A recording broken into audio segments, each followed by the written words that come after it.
Halo ibu-ibu, selamat pagi. Apa kabarnya? Semoga sehat selalu ya. Bertemu lagi dengan saya, Ibu Prima, dalam materi pendidikan karakter.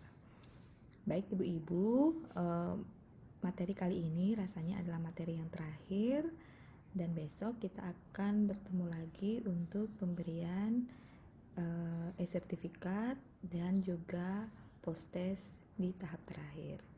Baik, ibu-ibu, hari ini saya akan berbicara tentang penerapan positive parenting dalam pendidikan karakter. Baik, ibu-ibu, barangkali istilah positive parenting atau pengasuhan positif ini sudah sering sekali ibu dengarkan. Akan saya ulang lagi, yang dimaksud dengan positive parenting atau pengasuhan positif ini adalah pengasuhan yang dilakukan dengan penuh kasih sayang kepada anak dengan mengedepankan kepentingan anak agar tercipta hubungan yang hangat antara anak dan orang tua.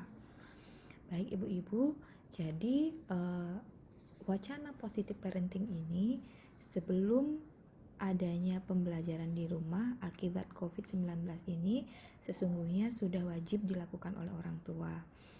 Dan sekarang pembelajaran di tengah pandemi yang menuju new normal ini menjadi wacana yang makin didengung-dengungkan karena sentra pembelajaran kembali difokuskan di rumah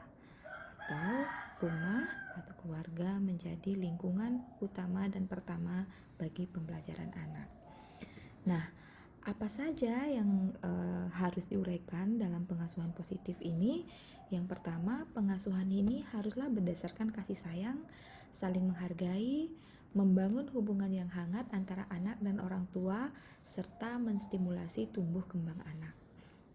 Jadi, karena pengasuhan ini didasarkan atas stimulasi tumbuh kembang anak, maka orang tua itu wajib untuk mengetahui tahap-tahap perkembangan dari anak sehingga anak tersebut bisa terstimulasi sesuai dengan usianya atau karakteristik dari anak itu sendiri.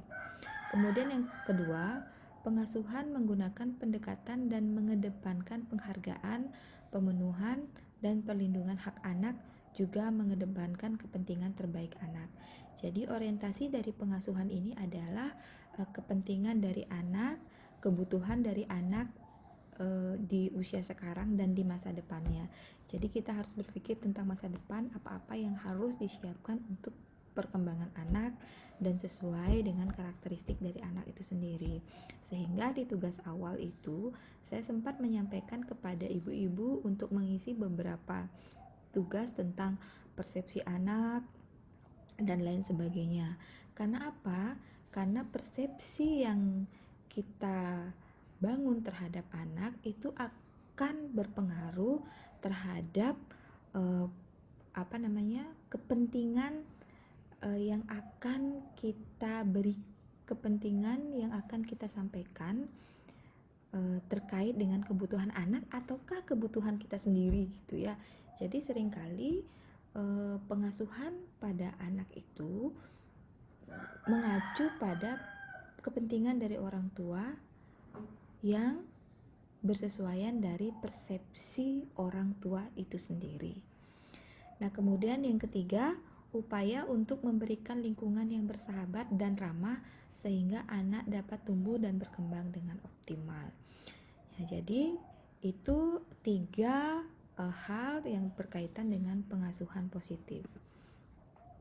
Kemudian prinsip utama dari pengasuhan positif ini, anak harus diperlakukan dengan penuh penghargaan, bebas dari tindakan kekerasan, cinta dan kasih sayang. Yang kedua, menyediakan lingkungan yang aman, nyaman, ramah bagi tumbuh kembang anak. Nah, pada kenyataannya orang tua memang sebagai pendidik utama dan pertama.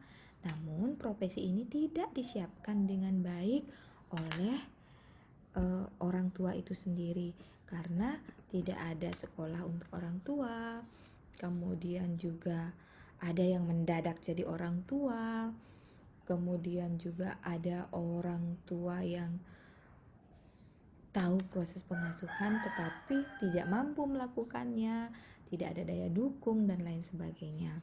Sehingga sekolah dalam hal ini wajib membantu orang tua untuk menyiapkan diri melakukan penerapan pola pengasuhan yang baik. Nah, terkait dengan kebijakan belajar di rumah, nah, apa yang harus dilakukan, terutama ini menjelang tahun ajaran baru, maka yang harus dilakukan oleh sekolah atau yang disarankan dilakukan oleh sekolah dalam tahap ini adalah yang pertama, menyediakan program parenting di awal pembelajaran. Jadi bantu orang tua untuk mengenali dirinya, bantu orang tua untuk mengenali karakteristik anaknya yang bahan-bahannya sudah saya sampaikan di pertemuan awal. Yang kedua, menyiapkan program pembelajaran bersama orang tua. Jadi kita gali apa-apa saja yang bisa dilakukan bersama orang tua. Kemudian bahan-bahannya juga disesuaikan dengan lingkungan dari keluarga itu sendiri. Yang ketiga, menyiapkan aturan atau kesepakatan untuk orang tua dan anak. Jadi pertama ini kesepakatannya dengan orang tua, yang kedua adalah bagaimana anak itu dibantu untuk mentaati aturan-aturan yang dibuat di rumah, sehingga nanti pola asuhan yang akan dilakukan, pengasuhan yang dilakukan oleh orang tua itu adalah pola asuhan tanpa hukuman. Jadi konsekuensi-konsekuensi yang mungkin seperti hukuman itu hanyalah konsekuensi dari tindakan yang dilakukan oleh anak akibat melanggar aturan atau kesepakatan orang tua bersama anak. Nah, oleh karena itu, dalam program parenting ini, sekolah wajib membantu orang tua untuk memahami tahap perkembangan anak, bagaimana melakukan komunikasi yang efektif, dan bagaimana melakukan disiplin yang positif.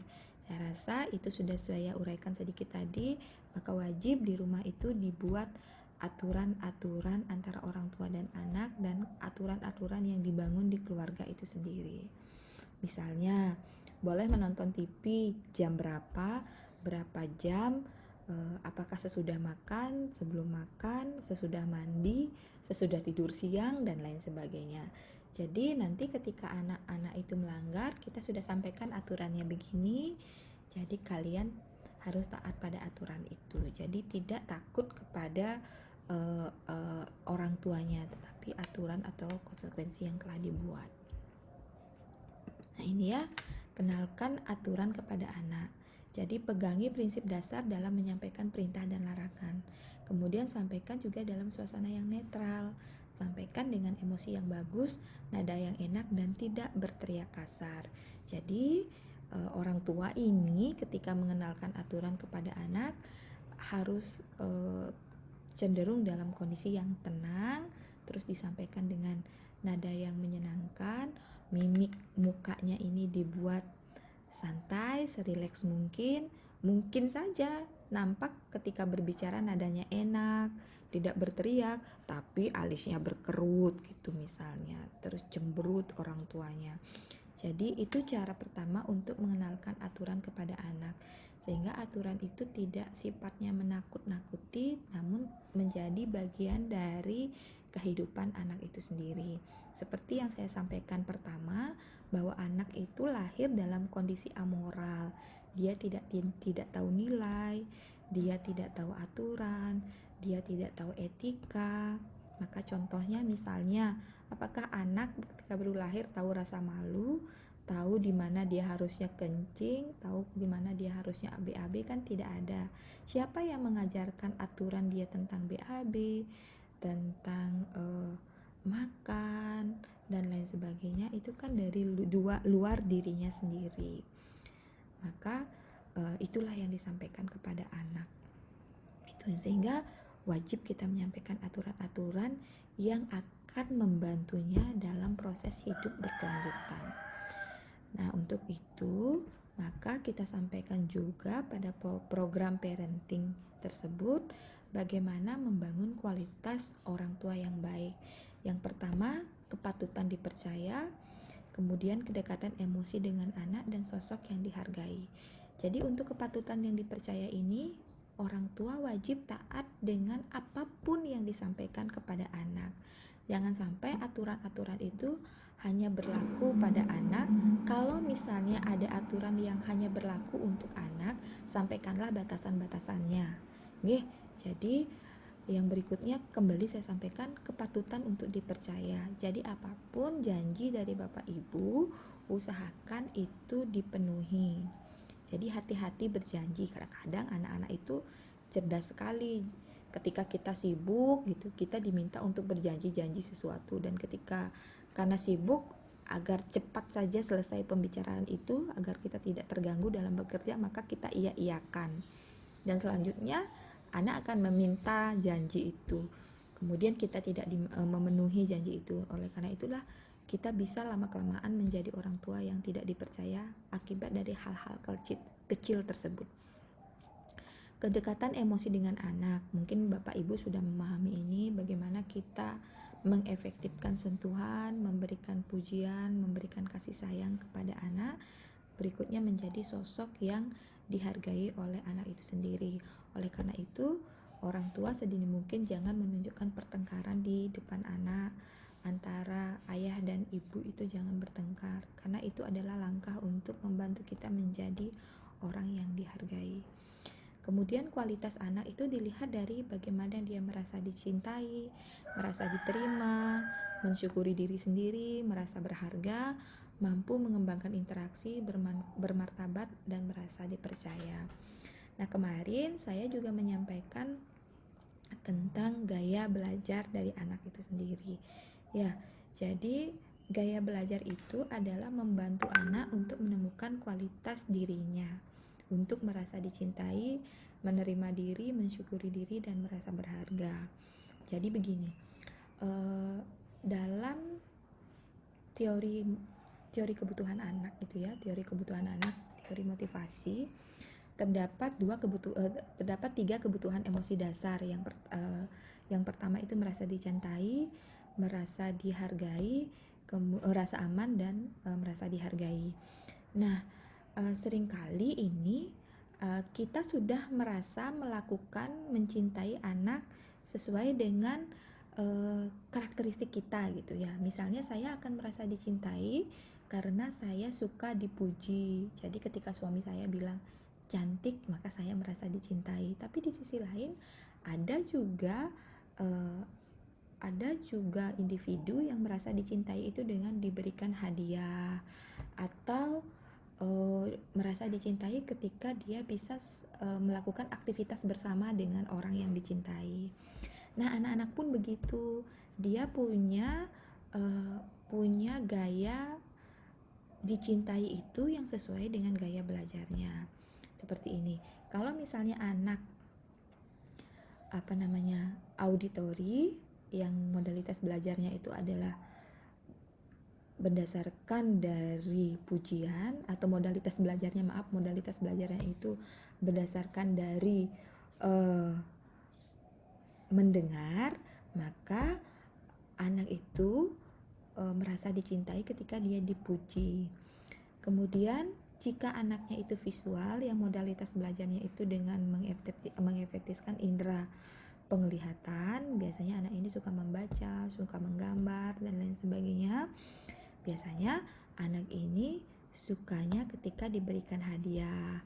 Hadiahnya juga nggak seru-seru banget, misalnya cukup diberikan tanda bintang ketika dia melakukan tugas yang baik, atau juga diberikan hadiah yang dia memang sukai. Nanti hadiahnya bisa main bersama ibu, nanti hadiahnya bisa bersepeda bersama ayah, dan hal-hal lain yang disukai oleh anak.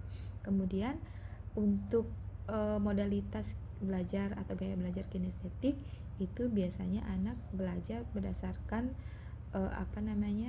melihat sesuatu secara langsung.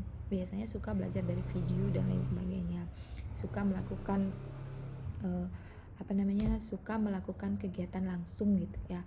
Nah, jika anak seperti ini, maka cara kita untuk menyampaikan kasih sayang agar dia merasa dicintai adalah dengan memberikan sentuhan seperti dipeluk, dicium, kemudian diajak bermain bersama, dan lain sebagainya. Nah, itu. Jadi kuncinya adalah bagaimana kita membantu orang tua untuk mengenali dirinya sendiri, kemudian juga dia membantu orang tua untuk mengenali anaknya itu sendiri, sehingga orang tua menjadi orang tua yang berkualitas, anaknya juga dibangun menjadi anak yang berkualitas akibat anak berkualitas ini terjadi akibat dari pengasuhan positif yang dilakukan oleh orang tua. Nah, ini sudah saya sampaikan ya. Jadi sedini mungkin sebenarnya dalam pembelajaran bersama anak itu adalah kondisi di mana orang tua punya quality time ya, quality time anak bersama orang tua. Kemudian hal lain yang bisa dilakukan yaitu setiap hari anak diminta untuk bercerita, menggali dan mengeksplorasi hal-hal yang baik yang dilakukan setiap hari. Gitu ya, apa hal baik yang sudah kamu lakukan hari ini, kenapa itu baik, dan lain sebagainya. Nah, ini saya sampaikan beberapa contoh kegiatan yang bisa dilakukan setiap hari sebagai model pengasuhan yang positif dalam pengembangan karakter. Misalnya ini bersembahyang bersama untuk mengembangkan karakter religius, kemudian juga mengenali dirinya sendiri juga melalui kegiatan bersembahyang bersama ini. Kalau misalnya tidak bisa dilakukan setiap hari, mungkin dilakukan di hari-hari suci lainnya, hari-hari suci agama. Kemudian yang ini gambar berkebun. Jadi ini karena berkebun, maka pendidikan karakter, karena karakter itu kan sifatnya akan baik jika dilakukan secara kontinu, konsisten, atau berkelanjutan. Jadi kalau misalnya kita ngajak anak berkebun, maka akan ada konsistensi dan kontinuitas yang kita bangun dalam pendidikan karakter. Jadi mulai dari pembibitan, kemudian anak diminta untuk menyiram tanamannya setiap hari, menggemburkan tanah, kemudian memindahkan dan lain sebagainya. Jadi hal ini satu kegiatan namun bisa berdampak jangka panjang. Nah, yang harus kita ingat dalam keluarga itu kan ada ayah, tadi itu sembahyang dengan ayah, ada kakak, kemudian ada ibu. Jadi usahakan kegiatan-kegiatan itu dapat melibatkan unsur-unsur yang ada di rumah. Jadi bisa bermain bersama dengan kakak, kemudian membersihkan rumah dengan ibu, atau menanam tanaman dengan ayah, terus membuat sarana upakara dengan nenek, ataukah dengan melakukan kegiatan sehari-hari, bertanding banten saiban, kemudian terkait galungan dan kuningan misalnya membantu menyiapkan sarana upakara dan lain sebagainya. Atau juga pengenalan lingkungan. Ini ternyata ini anak saya ya, dia menggambar di atas batu dengan spidol yang memang masih bisa dibersihkan gitu. Ya sudah, itu eksplorasi dari dirinya gitu ya. Dan di sini juga ketika dia menulis ini, dia akan bercerita banyak hal dan kita tanya kenapa sih melukis di atas batu gitu. Jadi kita bisa ngobrol di sini. Kemudian untuk orang tua itu sendiri, kita bisa berikan ini my daily activity ya, yang sudah saya sampaikan kemarin. Orang tua diminta untuk mengisi ini. Pastikan orang tua mengisi tidak berbohong, karena kan kita sedang mengajarkan pendidikan karakter, bukan pencitraan gitu, melakukan sesuatu tetapi tidak dilakukan secara kontinu. Jadi ini berdoa kapan saja, merapikan tempat tidur apakah dilakukan setiap hari. Nanti kita evaluasi misalnya setiap minggu ataukah setiap 2 minggu sekali dan lain sebagainya. Nah, di sini juga kita sediakan hal-hal baik apa yang bisa dia lakukan setiap hari di rumah. Jadi selain di sini adalah hal-hal yang kita sarankan ya, kegiatan-kegiatan harian yang kita sarankan. Kemudian di bawahnya boleh diberikan pilihan hal apa yang dilakukan bersama anak terkait dengan pendidikan karakter. Mungkin itu saja ibu-ibu yang bisa saya sampaikan. Semoga bermanfaat pertemuan hari ini, dan ibu-ibu bisa bertanya sesuatu tentang materi yang saya jelaskan melalui kolom diskusi. Terima kasih ibu-ibu, semoga bermanfaat. Om Santi Santi Santi.